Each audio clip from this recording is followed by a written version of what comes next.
Hello and welcome to my show. My name is Joel Bennett and this is called One Step. And guess what, guys? I'm feeling a little bit special today.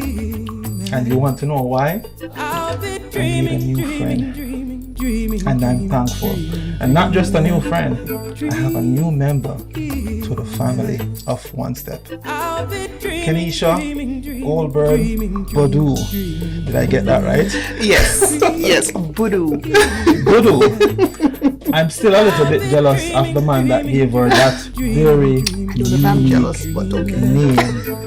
It's a unique name. It is. I've never, and he's Jamaican too? He's Jamaican. Mm-hmm. Okay, so my audience must be curious. Who is Kenisha Goldberg Bodu? Who is Kenisha Goldberg Bodu? Yes. Oh, well, everything I like is either unorthodox or fattening. That's who I am.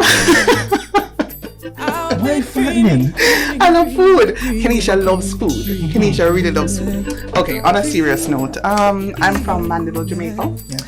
I went to Bishop's. Bishop is a high school for girls. Okay. From there, I went on to Michael. I did 3 years. Yes, Michael Teachers College, the Michael Teachers College. You have to get it right. So that's where you did your teaching? Yes. Oh, okay. Yes. I went to Kingston as a 17-year-old. I was the youngest girl in my class, Nice. which is why I said everything I do is unorthodox. There was no other 17-year-old in the entire school and the entire university. Okay. What is this little girl doing in big people's school? But anyway, right after fifth form, I went straight there. The plan was to pursue law, and I didn't want to do sixth form. And someone advised me that if I just do teachers college 3 years, then I can apply to. You have a teacher's diploma. I can teach as well as I can be a lawyer. Okay. The law never happened. God had other plans for me. Okay. So did my undergrad there as well, and then off to do my master's at Florida International University, and to Canada. I went to Canada. Straight from university. Yes. So you didn't teach in Jamaica at all? Yes, I taught in Jamaica. I taught at Merle Grove High School for girls for 4 years. Nice. And then when I realized I was coming to Canada, I went back to Manchester and I taught at Mayday High School for a year. Okay. Yeah. I taught CXC there, which was great. It was good being in a country school, so to speak, because I'm a country girl, and having now taught at Merle Grove for some years, I had some life lessons to learn. Cool Mandeville. Cool, but it's not so cool anymore. It is not. Everybody running to Mandeville to live. Yeah. Everybody's running to Mandeville to live. So it's not so cool, but not as hot as Kingston. And yes, so that is me. That's my background. Okay. And I'm now in Canada as a Canadian. I'm a Jacadian. Is that a new term? That's definitely something that I just bridged or literally coined. just made that up. I made that up. Can you repeat that? A Jacadian. And the Oxford need to put it in their dictionary. Jacadian. Yes. Okay. Yes. Awesome. Yeah. All right. Let's put in a little bit of icebreaker here, Kenisha. Bucket list. Do you believe in bucket lists? You know what? I'm such a spontaneous person Yeah. that I feel like my life is a bucket list. Oh my gosh. My life is a bucket list. Explain that. I went from Mandeville Yeah. to Kingston to Miami to Toronto to Ottawa to a place called Nunavut. There's so many people who don't even know about Nunavut. It's above the tree line. As Jamaicans, we all we know is greenery, right? Grass and trees and all that. I lived in the Arctic, where Santa Claus came from, with the reindeers that we call caribou or tuktu is the local language. Yeah. How cold does it get there? Minus 60 Oh my degrees God. Celsius. We wore real fur, from polar bears, fox, muskox. The Inuit know how to use animals to clothe and keep you warm. Yeah. Why did you choose that location? Was it job related, work related? Yes. So didn't just move to. My husband and I had just bought a house in Ottawa. Yeah. So a friend of mine who's familiar with the area, Barhaven in Ottawa. Okay. Said, let me introduce you to the community. So she invited us to a barbecue. Minding my own business, not that I usually do. I always get myself in something like this. Like I said, my life is a bucket list. So we were minding our own business, enjoying a piece of jerk chicken, and a gentleman comes to me and says, I hear that you're a teacher. Yeah. And I said, yes. He's a trained teacher. I said, yes. Certified? Yes, I have all that. He's like, okay, you're moving to Nunavut. And I said, Oh, really? What is Nunavut? Is that Northern Ontario? How do I drive there? Yeah. The funny thing is you can't drive there. It's totally separated. Okay. Yeah, it's a flying only. You can't drive there. No way. It's impossible. Right. I want to hear more about this. Impossible. Yeah. So we had just unpacked. We were just unpacking the last box in our basement. Yeah. And we had to repack the house. The opportunity was great. I don't know why. A lot of Jamaicans who come to Canada land in Toronto and want to stay in Toronto. It's hard. You live from hand to mouth in Toronto, literally. I think it's just the idea of wanting to be closer to Jamaicans. Well, like I said, yeah. Everything I like is either unorthodox or fattening, right? Is it coming together now? I'm starting to put the pieces together. Because I don't prescribe to normalcy. Yeah. I don't know how I'm going to be successful if I prescribe to that, honestly. I like that. If it's not a painful experience, then there's no gain, right? And I was not comfortable with where I was, and I wanted more. And I understand that I'm stepping out of my comfort zone, which is not easy for most people. And but I had a goal, right? I had big goals, and I realized that being in Nunavut the people are great. We loved living in Nunavut, and the opportunities, the professional opportunities, the career opportunities, the growth you can get there is next to none. Like, I have not found it from coast to coast in Canada. If you want a great start and just to build your career portfolio, I would recommend everybody to go to Nunavut. So you don't have to stay there forever. There's something unique about the culture overall. Oh, sure. It's indigenous. So there are 3 groups of indigenous people in Canada, as we know: the First Nation, the Métis, and the Inuit. The Inuit, they call the person is called the Inuk. So Inuk, they live there. It's their land. So you live amongst them. You live off the land. They literally live off the land. And as country people, especially our parents and grandparents, I think they could relate to that, because they too used to really live off the land. Definitely. I'm 36, so I think I got a little bit washed out and a little bit spoiled in the whole commercial supermarket, Burger King drive-through. You're brave to be telling your age. You're different. Did I not say this? Did I not? That was the preface on which we started. Okay, so you're figuring out very quickly that I'm very different. I like it. Honestly, I'm being straight with you. I like it. So we're there for 4 years. Yeah. And the pandemic happened. Yeah. And I had a little guy at this time, and I got a little bit scared, I'll be honest. And I said, oh my goodness, if something happens to us, we're cut off, right? We can't drive to Edmonton like we did coming here.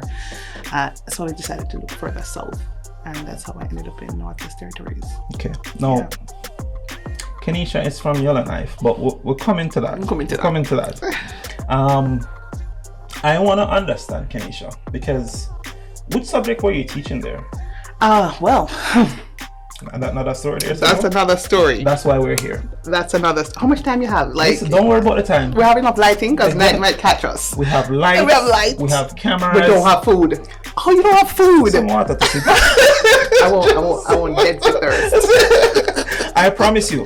I will not be dehydrated. I'll feed you afterwards. You'll feed me afterwards. Okay, I'm gonna hold him, sweetie. Yeah. So what were we saying? Yeah, what subject were you teaching? So, when I moved to Nunavut, so I'm a trained high school teacher. Yeah. And I even had some years of experience at the college level. The older for me, the better. When I moved to Nunavut, I was given a grade 1 class. Grade 1? Grade 1. Okay. I have to start somewhere. So, well. That starting somewhere was way far from what I'm used to, right? I get it. Right? And I'm like, oh my goodness, grade 1. So I'm learning nursery rhymes and different gems and all that, because I'm just like, what is this world? I do not know this world. So I taught grade 1. Okay. I didn't know I was pregnant, and I had to, Okay. Like I said. Okay. Grade 1 with kids. Maybe there was a message there somewhere. I'm gonna, So I had to actually leave because I had a high risk pregnancy, and I had to leave that community because they didn't have the facilities or the resources to take care of me. And then I went back, but I went to another community called Baker Lake, which is the geographical center of Canada. Okay. So I was right there in the middle. Yeah. And there I was a literacy coach. So at an elementary school, but at least I was working with the teachers. Yeah. And that was good. That was good. And I was there for 2 years. So you built some relationships.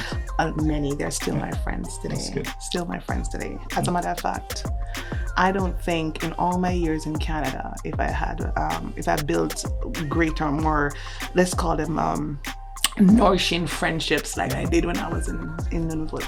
Yeah. I find the smaller provinces, because I lived in Newfoundland. Yeah. St. John's, Newfoundland.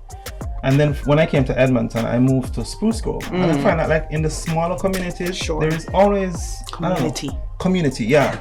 And people are more friendlier. Absolutely. And they have the desire to want to get to know you genuinely. I lived almost 10 years in Toronto. I was on the Danforth, and then I moved to Scarborough. And if I tell you that, and I'm a social person, I did not know my neighbor. Yeah. we'd see each other and we'd pass just good morning. Well, God bless if we even got some kind of formal greeting or the other. Yeah. But when in Nunavut, it's home. It felt like home. People just, and it's an open door policy. Yeah. As a matter of fact, in that culture, to close your door can be seen as being offensive. Oh, really? Oh, yeah. So persons would come in and grab my son. You know, my son is 1-2 at this time, and they're like, "Oh, we're gonna take him on the skidoo or take him on the ATV. That's how we get around." Yeah. And I am shaking, but then I realized this is normal. This is normal, and I loved it. Yeah, I loved it. Reminds me of Newfoundland. That's just literally what the community and the people are like. Yeah. So I'm understanding that you've seen a lot. You've been to so many different places. And we're still. Look at me in Edmonton now. You never know. What are your thoughts? Want a neighbor? What are your thoughts? What are your thoughts of Edmonton so far? Oh, Edmonton is nice. It's city. I mean, it's a smaller city than Toronto. I have some good friends here, and my husband has some good friends here. And actually, we were looking to buy a house in Edmonton, but we chose to buy it in Here River. That's where I have my restaurant. I know we're going to get to that point. We're coming there. We're going to get to that. I don't want to give it away too soon. But no, I shouldn't be premature. But Edmonton, there's some possibilities for Edmonton. Well, when I just came here, I mean, homes were very much affordable. Oh, yes. And I mean, it's not just Edmonton. I'm sure the economy has changed right across the board. Sure. But a lot of persons have moved from Toronto to Edmonton since or after COVID, I would say. Many. Because now it's almost not affordable to live in Toronto anymore. Almost? No, it's not affordable to live in Toronto. Let me take the almost out of that. Yeah. It is not. It's not. Any idea why that is? Is it because foreigners are buying properties Exactly. running up what the prices? What do you call it? Demand and supply? Demand and supply. Yeah. Okay. The more you want it, the more expensive it is, which is ironic. But anyway. Is that how Vancouver started out? Absolutely. You would say? The same. So Toronto is not really far. No, they're right there. We're right there with them. Right there with them. So I'm not surprised. Well, I guess one day, who knows, maybe I don't want the housing price to go up too fast in Edmonton, but I mean, everybody wants some appreciation on their property, so, but people still I'm complaining, but I'm saying the same thing about my house in Ottawa. I'm like, I don't mind the fact that it's doubled, It's but still there. It's life. Oh, it's still there. Yes, we have it. As a matter of fact, it's on the market now for anybody who wants to buy a house in Ottawa. This is a perfect point to pivot, because when I'm starting to understand about you, Kenisha, you guys are really financially smart, man. Listen, my husband would probably disagree, but we try to be. Or maybe one of the two. One of the two. But nevertheless, I'm gonna say we're financially adventurous. And we're learning. We're learning how to go as we go along. It comes a lot of risks. Right? Yeah. Nothing is without. Nothing is without risk, but we try. All right, so perfect pivoting point here. You moved. I'm not even sure if you gave up teaching to start your own business. No. You're still a teacher. That's my career. Hence the reason why this script is titled "How to Become a Successful Teacher and Business Owner." You have to go to Michael. I don't care where in the world you're listening from. Yes. You have to go to the best teachers college in the world. The Michael, you start there. That's where it all started? You start there. I want to tell you something about that. Mm-hmm. Go ahead. I'm telling you, I got to get this. Hey, listen, man. All night, listen. Don't worry about the time. No, okay. Somebody's going to benefit from this script. Okay. All right. And then they're going to be the wiser. Okay. All right. I'm hoping that I benefit first, though. You talk about my life. Who is Kenisha Goldberg? I got myself in a lot of trouble in high school. I want to hear about it. A lot of trouble in high school. People are going to say Joel fast. Even fast. Inquisitive. Let's use that word. I like that one. I wouldn't say I was troublesome. I was bored. Okay. Right? I was bored, so I found ways to excite myself. Yeah. And I haven't changed. I have not changed. As my husband says, I can't stay still. But just talking to you, I already get that. I already get that. And I You guess have to meet me. Listen, I've clicked with this wonderful woman the first time I talked to her on the phone. Am I like that? A true chat to Because 1 hour. A stranger. She has the energy and the openness to be anybody's friend. Listen, Oh. but remember, I'm your friend. Okay, got it. Hold on to that one first. But go ahead. I can cut it off. So, many detentions, and my principal knew me by first name. My vice principal knew me by first name. Did you have a nickname? Pet name? Oh yes, but it was not good. It used to call me Luscious. But that's another story. I was in a drama piece, but I remember Luscious from the play. yes. And I know who Luscious is. So It was a play at school. We're not gonna venture off, eh? we're gonna stick up in that one. We're gonna stick up in We that don't one. want to lose focus, yeah. But yes, Goldburn. Everybody call me Goldburn. I guess I was too big for a first name only. You had to attach a surname to me. Yeah. I wanted to go to Teachers College. Like, I wanted to do law, but I took the route of Teachers College, and I wouldn't get a recommendation. You would have been a good lawyer. An You never know. excellent lawyer. Oh yeah, you never know. I I seem to collect a lot of awards for the teaching, but I'm like, I feel like I could have collected a lot of other things for law. Also dollar signs. Prosecutor, right? Prosecutor, indeed. She wouldn't give me any recommendation to Teachers College. She wouldn't. And understandably for her, I didn't understand. I still don't understand, but I get the perception and the culture of what is expected from a teacher. Yeah. And I wasn't it. I was loud and boisterous and troublesome, and that's what made me a darn good teacher, though. Yeah. Right. Very vocal. And I still have that great relationship with my students. It comes naturally for me. I can see it. And give me the bad ones. The more troublesome they are, more behavioral issues they are. All right, send them to me. Yeah. I'll take them, no problem. Anyway, I went to Teachers College, and I'm in my third year doing my final practicum. Okay. Now, at this point, you get assessors from, you want to be objective. Yeah. So they get assessors from all the different Teachers College across Jamaica to come and assess you for your final year. Lo and behold, guess who is my assessor? Tell me. My principal. Because she had moved on to the college level. Yeah. And when she saw me, you could see The surprise. the surprise, the shock, this debilitating look, like the blood drained from her body as it did mine, because I have not forgotten this woman, right? Yeah. And she definitely hasn't forgotten me. Obviously. Long story short, I got Best Teacher of English Award from Grace Kennedy for the entire island that year. And she said, Kenisha, you're one of the best I've ever seen. And she apologized. And man, I cried. I'm a big crier too. Did I mention that? Very emotional person. So I bawled my eyes out. Yeah. And so that's me. You know, I don't fit the general status quo of what people would want. That mold to fit me in, that's not me. I mean, we were talking about this today. Self-confidence goes a long way when it comes to your overall development. Yes. And I already see and sense that high level of self-confidence that you You sure it's not a facade? I was don't also think in so. drama club, you know. I don't think so. I think it's just your general personality. I try. The world is too small and life is short. Yeah. Live your best life. Put your best foot forward. I just hope someone is listening, because Kenisha has a lot to offer, and self-confidence, like, you know what you want, you know what you're about, you know where you're going. People will always try to steer you in their direction. Not where you want to go, indeed. where they think you fit. Yes. But when you know what you want from life, that is what you should always be shooting for. Indeed. Because nobody knows you more than you. Me. And I guess you have already set the tone on that already. Yeah. So we want to learn some of your business acumen, Kenisha. How did you pivot? How did you strategize from a school teacher, Yeah. managing being a school teacher, Yeah.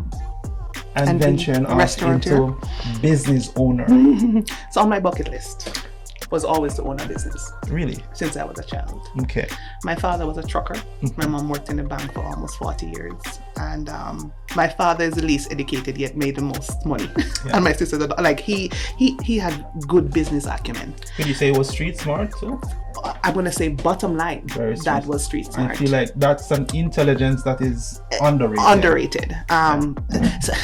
Which is so funny because I always just pivoted into my child. I said, I have to teach him street smartness too. You can't just cuddle them and give them everything they want, because street smart is what really get people through life. That's common sense. Universities don't teach you that. No, they do not. No, they do not. Yes, so owning a business was always on my bucket list.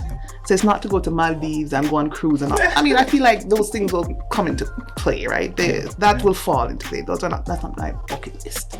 So business was one of those things.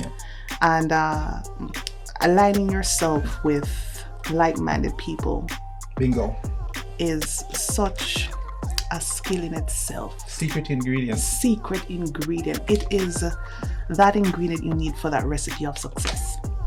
And I've always, like, I think I said it to you earlier on that I people would sometimes say I'm salt, but it's so important for me to assess an environment, and that means checking out different environments.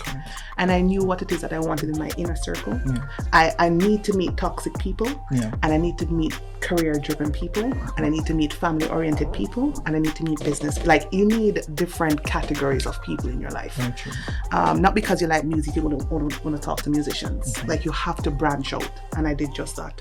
And I find that energies just will attract to people what you want. So we're just at a table just like this. As a matter of fact, not much bigger than this. We were just chatting, having a glass of wine. And this concept of owning a restaurant came up as a joke. And I'm like, well, in that particular circle, there was a chef. My husband, he's also a trained teacher, but he's also a business trained teacher as well. And he's really good with project management, because he left, when we met, I said, we both, two teachers can't be nice. You need to go find something else to do. So he did HR and project management and all that. So he's really good at developing business plans. A well-rounded guy. He really is. So there's that. And then there's my other business partner, Henry, who he's shout out to Henry. Shout out to Henry. He's the one on the grounds in Here River. He's been he's a Jamaican in Here River for about 20 plus, maybe 30 plus years actually, because his kids were raised there. So he knows the in and outs of the community and what exactly they need. And then there's me. I don't know what I bring to the table, but apparently I'm the catalyst. They talk and I said, guys, let's do it. And they look at me like, really? And I'm like, let's do it. I just pool us together. And I said, let's go, let's do it. Let's go check out this place. We went and looked at the restaurant. We had a chef. Gospel knows the accounting. I know social media and the marketing and all that. And Henry knows the community. The next thing we know, we were buying a restaurant. Call it an impulsive decision, but it was a meaningful one. So it's a combination of, it's a team of you guys just three of us together. Yeah, well, my husband, two families, And I'm noticing that everybody brought something. Everybody brought unique. Something. Yeah, we don't want no empty barrel in our group. So when you come into the group, you have to carry your resume. Come with something. You have to come with something. Put something on the table. What you come in with, what you have to offer me here. And as selfish as it sounds, it's a selfish thing that you need in life. What it is that you're bringing to the table, and you must make sure you have something bringing as well, right? Just like in any relationship. Just like in any relationship. So that's a relationship that we built. And we thought it was crazy. And I love crazy. Okay? When everybody was starting to iffy and guess, I'm like, guys, this can be done. So I got all the paper. I directed my husband where to go. And I said, let's get this done. And we did it. We started the restaurant. And I'm trying not to get too personal. Get personal, man. It's fine. In terms of the financial aspect of it, how did that part play out? Did you guys just bring your own thing to the table, or you had to go to the bank? We did not go to the bank. Okay. We did not go to the bank. And I'm going to tell you why. Nunavut was just so good to us, and that's why I can't understand why people want to stay in the city. Branch out, man. There's opportunities. They don't know. Opportunities to be had. And that's why you're changing the game right now. Get out, man. Get out. You don't have to live hand to mouth. Yeah. And at the same time, you're going there to give, not just to get, right? When you go to these small communities, you're going there to make some kind of change and be a part of that community. People getting out of their comfort zone is hard. You saying it and doing it is another thing. Yeah. And like I said, you have to want something enough to want to make certain sacrifice. Right. And people don't like to make sacrifice, and they don't like to come out of their comfort zone. And some people's bucket list is going to wearing the latest, the longest eyelashes and the longest nails and wearing the latest Prada bag. No, that was never my bucket, but it comes when you work hard enough. And actually, I don't work hard. I work smart. Okay. Yeah, I don't work. No, I mean, I like work hard. Never have. Is it a woman thing? We just know we just know how to. Yeah, sorry, we know how to multitask. It's not my fault that the testosterone species does not understand how to multitask. And that's why we need a other half. That's right. Complement that deficiency. That's it. That we have. That's it. Shout out to all the ladies that can complement our deficiencies. So you guys came together. So we came together. You pull your funds together. So no loans at all. Okay. Debt free going in, which in itself is great. Right? Yeah. And I told you how that happened, and we put an offering on that restaurant. Yeah. And it was ours. Wow. Then we sponsored 2 chefs, but that took a good year, 14 months. They just came a month ago. Were there other challenges? Oh, of course. Can we hear about the challenge? Because I don't want people to get the idea that starting and running a successful business doesn't have its challenges. It's many challenges. It's such a learning curve, because as much, let's say for my husband, as much as project management and business was his forte, a restaurant was never his forte. No experience or very little experience there. Learning the softwares. The accounting softwares, payroll. Did you all do that yourself first before you hire people, right? Yeah. The vendors that we want to source our food from, front of house, staffing. Yeah. Staffing was the hardest part. And it's not even staffing, but the consistency of staffing. Okay, so there was a bit of turnover in the get-go. And it continues to be that. There are many days that we had to close. Why is that so though? Why is? Well, people don't want to work in a boy. Oh, people. I don't know. People are. I don't know. I don't know. Because it doesn't matter the dollar figure you offer. Yeah. People don't want to work. I get that. Okay. So which forced us to sponsor outside, and we're sponsoring right now for front of house, so we just can have that stability. The community needs that stability. Once the restaurant is open, or doors are flooded. Right? Tell us what the name of that restaurant is. Big Lake. Oh, I can't believe I didn't market my restaurant. I am here. Big Lake Eatery and Cafe in Hay River, Northwest Territories. Okay. Yeah, Jamaican and Canadian bistro. I'm just letting you know, I'm gonna put that in the comment section. Yes. Just in case people want to look you up. Is there a website? Yes. And Big Lake Eatery. And into social media. People hardly go to it. Just go on social media. Big Lake Eatery. Okay. Yeah. Okay. So there were challenges. Mm-hmm. And continue to be challenges. Financially too, even now, today, right now. With the restaurant being closed, because of the forest fires. Oh, we're coming to the forest. We're coming to the forest fire. Yeah. Going to that. What is the best part though of running that restaurant? Seeing the people happy. Yeah. I think I told you before that I live for people. You're a people person. My take home is you smiling when you walk away from me. So knowing that we're making a small dent in the community and that we are recognized in terms of offering something that's a necessity is the biggest plus for us. Of course, all the other cliche things that come with one. Sure, of course. Okay. But my personal achievement with owning a restaurant is just knowing that people are happy and our food tastes good. I can Yeah, man. Is there oxtail on there? There's oxtail. The only thing we don't have in a cold food yet. No cold food? Yet. Stew peas? Stew peas. I'm sure there's ackee and saltfish. Of course. Shout out to Jamaican Ackee ackee and saltfish.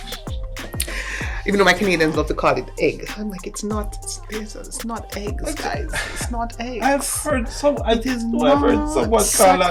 Sacrilege. God. It's almost sinful to hear it. Egg.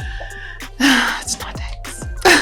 we wanna take away some stuff from you, Kenisha, because the program is called One Step. Let's talk about the journey. And journey in and of itself has its ups and downs. There's challenges, there's success, there's failures, which you have already listed. And we want people to understand that is the general idea where life is concerned. And everyone have a story. Sure. And if we can share our stories with each other, the information world, the IT world would call that data.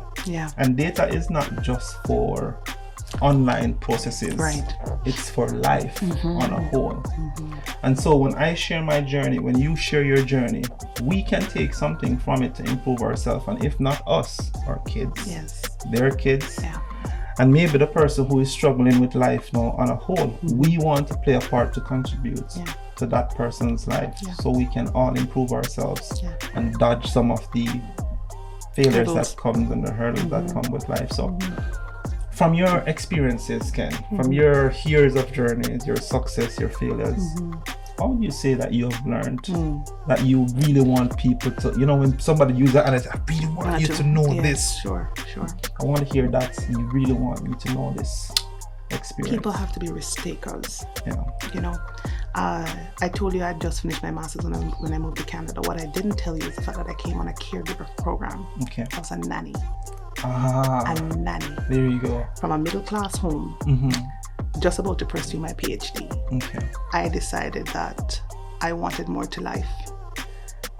And if it meant being a nanny for 2 years just so I could have the opportunity to be in Canada, I have no problem taking it. I bet people think that you came here rich and successful. Rich and successful. And you just start off bling and you start pop. No. And I had so many friends and family who tried to sway me away from coming. Kenisha, no, you don't need to. You see, I don't have short sight. Yeah. You have to have foresight, and you have to think ahead. Not just what you want for yourself, but what you want for your children and your children's children. And I love Jamaica, right? But I knew that I needed more than that. Yeah. And I understand the trajectory of Jamaica in terms of careers as well. So I decided I was going to be a nanny. And even though they say it's nanny, it's not nanny. I bet people look down on that. Of course. Yeah. God bless how many kids I actually worked with. I was helper. I was the one who was cleaning and cooking. I was a helper. Jamaican know exactly what a helper does. Of course. And it didn't matter my credentials that I brought. That's who I was for 2.5 years until I got my open work permit. So when you talk about challenges and successes and what is something that I can definitely impart to others is that be risk takers. Do not limit yourself, right? Pursue you. Yeah. Right? Do not listen to the naysayers. If there is something to be achieved, go for it. Also be patient with yourself. Okay. Nothing happens overnight. No. And start saving early. That's a big one. Don't worry, a financial show is coming. A financial script is coming. I can't. My son is 4, and he has to save. We have a saving account for that, for Daniel, and a piggy bank, because it's one of those things that I don't think parents do enough, and people in general do enough. I think overall, when it comes to money literacy, it's lacking. Financial literacy. It's a struggle for big us time. All, big and even the ones that have gone to university and have majored in finance, and money is something that we all have challenges with. And don't think that. For people, I don't have enough money, so I can't do anything. False. If it even means saving $1, it will add up. Practice. To put away a little bit of money here or there till it becomes a habit. It's not how much money you make. How much you keep. How much you keep, how much money you save. And I had to learn that the hard way. Yeah. You know, my husband will tell you right now, he said that we're a little bit, financially savvy and we've made some good moves. Hey, shout out to that husband. I tell you, Guru. Shout out to that husband. My honey. Gosh. He would say to us, if we had made better financial decisions, we could have had 3 restaurants. Yeah. And he's right. Yeah. He's right. We could have had 2 more houses. And we're not rich. We're not rich. I'm a teacher. You guys are smart people though. We're a teacher. It's just, yeah. And I still like this fan. I think I was in Florida. Yeah. I was in Florida for 2 weeks the other day, 3 weeks. And I spent a lot of money. More money than I should have. Women, I tell you. But you know what I'm doing right now? Mm-hmm. I have to find a second hustle, a third hustle to pay. It's not going to sit on my credit card. Mm-hmm. And that's me. Mm-hmm. If it means I have to go to Tim Hortons for 1 hour every month, I haven't done that, but I'm saying it's okay for me to do that. Yeah. I would never look down on that. Yeah. Can I do Uber for a week and just drop $2,000? Because I will do that. That's me. That is me. Okay, so if you want someone to clean or something, let me know. You fancy. You're fancy. You.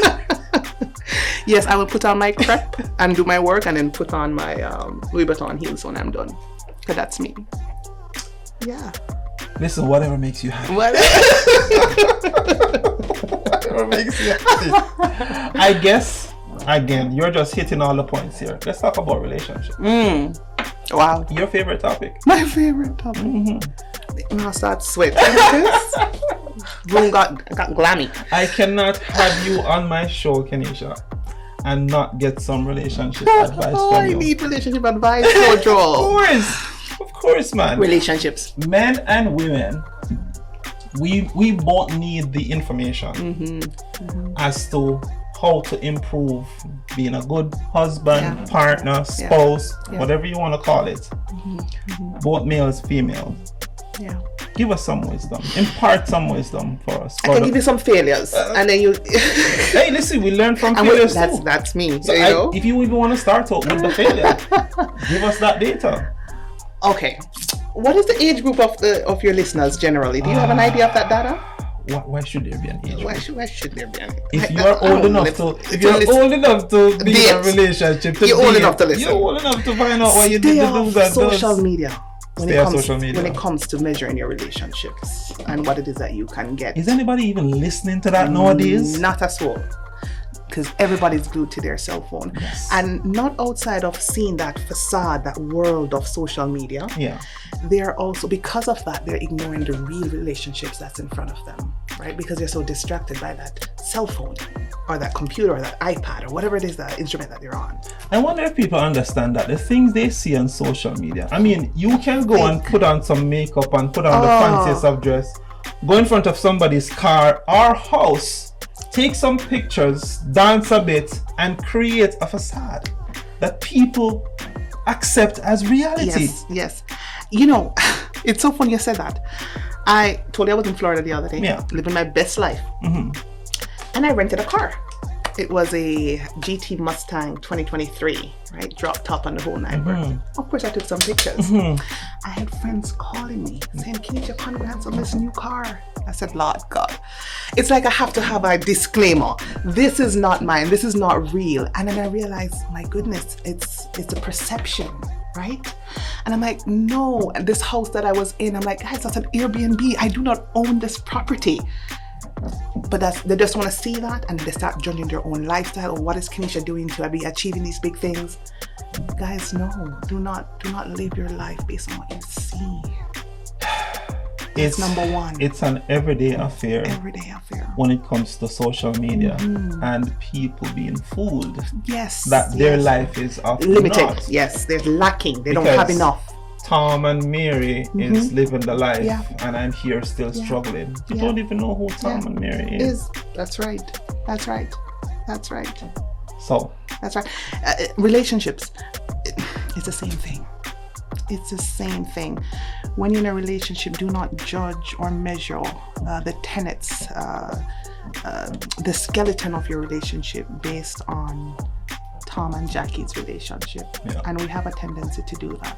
I also did that at one point, like, oh, I wish we communicated more. I wish we laughed more. Yeah. And while that is good, we want laughter in a relationship. We want to be able to have fun with each other. Do not find happiness and what happiness looks like because you saw it in other people's relationships, because that might not be the case at all. Right? It's so much fun to just build and create something with someone and just leave the rest of the world alone. The rest of the world. Why can't we all just do that? Yeah. I remember this soca song. This lady said, "Just drinking my water and minding my own business." Yes. Speaking of water, drink some water. You want drinking water, whenever you're thirsty. And relationship, men, be aware of what your women need. Tell us what. Before we have to tell you. Tell us what women need, Kenisha. Water in this case right now. How are they gonna know that? Look how long you see me sitting here, you didn't realize that I wasn't drinking the water. I was having so much fun. I'm drinking my own water and minding my own business. Well, here's a relationship tip. Yeah. Ask what you want in life. In your relationship, tell your partner what you need. Do not assume that because your face makeup or you are disgruntled, you have a disgruntled appearance, that your spouse or your significant other is going to tap into that immediately. Use your words. I say that to my son all the time. Honey, use your words. Yeah. In a relationship, use your words. Do not hesitate to speak about what you want. Yeah. With that said, whether man or woman, you need to know what you want before you can ask somebody else for something. Very much so. You got to know yourself. I was telling you early on, it's so important that we know how to love ourselves first before we say we love somebody else. Fall in love with yourself. Date yourself. Get turned on by yourself. I'm wondering if people know what that phrase means. Not many. Loving yourself first before you can love someone else. Yeah. Someone else. Not many. We tie that in with self-confidence also. Because if you are not bold in who you are and confident in who you are, I don't see how you're going to find that in someone else. Exactly. You're not trying to find your happiness in your partner. Thank you for sharing that, Kenisha. I could press you for some more, but I'm going to give you a little break because we want to talk about Yellowknife. Your hometown. Yeah. I know that Yellowknife is located in the Northwest Territories. The capital of Northwest Territories. What's the population? Just about officially 20,000, but there's about just under 30,000 people there. Okay, so it's over 20,000. Over 20,000 people. All right, I just want to make a quick highlight here that Kenisha is from Yellowknife. Yellowknife has been devastated by a terrible forest wildfire. Several wildfires. Yeah. And she and her family had to evacuate, and others flee. I'm gonna show you guys something in the comment section. Yeah. And so Kenisha is here in Edmonton now, not knowing when or if she will be able to go back to Yellowknife because all the occupants have been evacuated. Yes. And there is no updated information as to when anyone will be able to go back home. No, nothing officially yet as to when. They should have started, essentials service workers should have started today. Yeah. But then there was something off the highway and they had to halt that movement. So we're here potentially for another week or 2 or 3 or 4. And I know that persons that are listening might not even know about what's happening in Yellowknife. And so I know that this is going to be tough, Ken, but I'm going to ask you if you could just, how it all started, like what exactly happened. You were at home one day, you saw, walk us through that event. So I don't have my dates all right because it's, oh my God, things happen so quickly, as well as I took things for granted for quite a while. I mean, I saw the smoke, but we'll be fine, that kind of mentality. Yeah. But in July, I had just returned from Florida and I brought my mom up to visit us in Yellowknife. And the smoke was just so thick. Yeah. But I kept saying to myself, and I'm getting sick while this is happening. I'm coughing, and people are telling me to stay home and put on your N95 mask. But I'm still saying we're fine because I knew that there are forest fires in all the other smaller communities. But Yellowknife being the capital, I took for granted that we'd be safe enough. That the powers that be would do whatever it took to keep the fires at bay. And that's such a privileged and a selfish way to have thought about the situation, but that is exactly what I thought. So actually my husband had visited Hay River. That's where we have our house and the restaurant, which is about 4 or 5 hours drive from Yellowknife. South. It's in the South Slave. So he went to Hay River to because the 2 chefs that we had sponsored just help them settle in on some training and whatever is needed.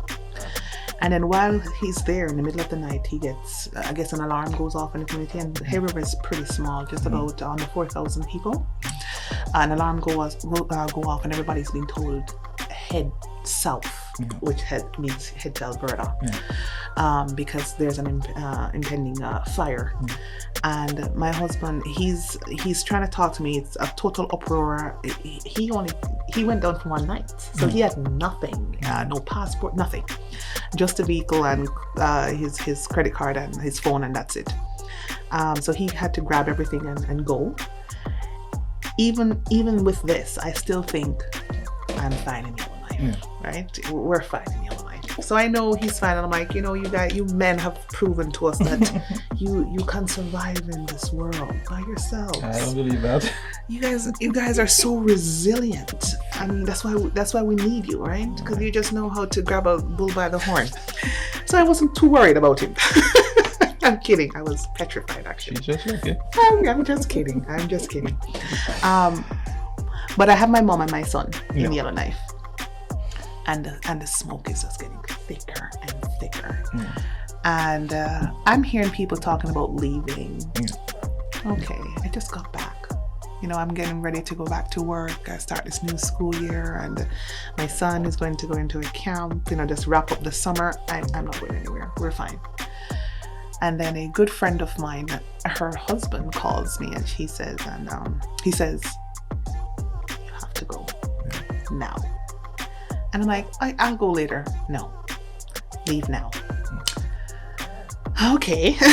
So I'm asking Mom, you want to go? I am still pessimistic. I am still reluctant to taking this thing seriously. I must have been numb or something. I don't know. Denial. Yeah, that's exactly. Because I was like, Mom, like it's optional. We're going to go for a drive. I'm like, Mom, you want to go? You think we should go? And she's like, okay. I'm like, all right.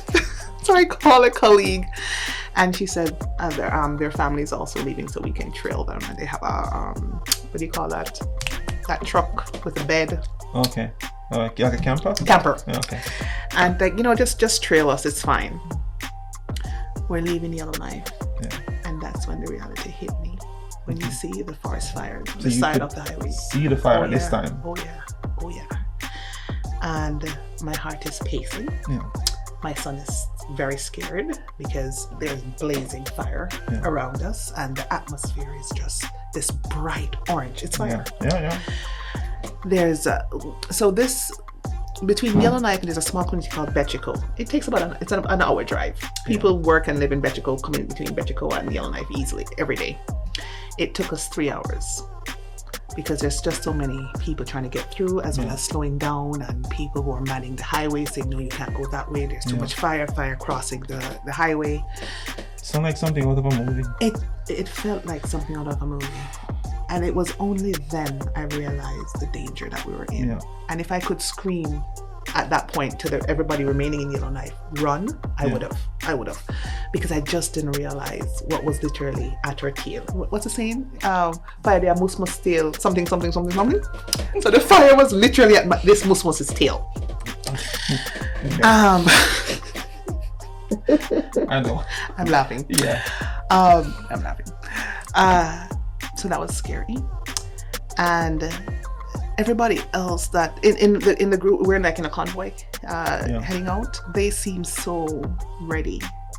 They had well prepared. They were well prepared. They have their tents and their campers and what do you call those red gas thing, jerry cans.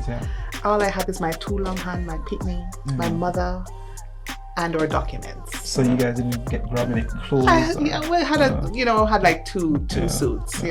Like I thought It's just gonna be today and till then the tomorrow, go come back home, we're back all right. You know, again, this is. I guess this is panic. This is what panic looks like. Even though I wasn't screaming and carrying on, but I think I had to shut down. You're in shock. I was in shock. Yeah, because I like I said, I brought my two long hands and my family. We got to the gas station. I need to fill up. That gas station line was about 2 kilometers long. Gosh. Like no joke. Everybody was out. Yeah. And I waited for 3 hours for gas. Bear in mind that I have people waiting on me, you know, all these people who are well prepared and they knew what was happening, and they waited on me. And I tell you, when I talk about friendships and relationships and making sure that you have the right people in your corner, people who are not valuable and and you don't bring some kind of value to that relationship, they're gonna leave you a long time, right? You know, you're not worthwhile. They waited. They stuck around and said, Kenisha, we will not leave you behind. So shout out to my St. Patrick colleagues, St. Pat's. I call it St. Patrick High School, your life. Yeah, I love them. I love them. So they took care of us. We slept on the ground that night, but that's all right. And it took us about 3 days to get to Edmonton. And you see this band on my hand. This is to say that I am a refugee in your community. It's from the Edmonton Expo to say that I'm an evacuee, and we get access to certain services, breakfast for some people, and I get to, there's certain resources that I can bring my son to the zoo and stuff, and if I show them this, So you guys are being taken care of. The government has done a fairly good job in making sure that we are accommodated. So we're at the hotel, we're downtown. I mean, I haven't had a home cooked meal in a while, outside of when I visited my husband's friends here. But we're safe. We're safe. I just want to highlight that there's a donation site. It's called the United Way and Northwest Territories. They're accepting donations for... And Red Cross too. And Red Cross also. It's the reason why I'm even here with you right now. So anyone want to contribute? Thank you. For those family, I'm sure they will really appreciate it. Just wanted to highlight that. Absolutely, because there are some families that are really destitute. Even coming down here, I can't imagine those who couldn't afford to come, what they did. Or for the first week, we had to financially foot that bill. How other families did it, you know, it's rough on many. And if it's rough on us, I can't imagine those in others. Yes. Is this something that happens every year though?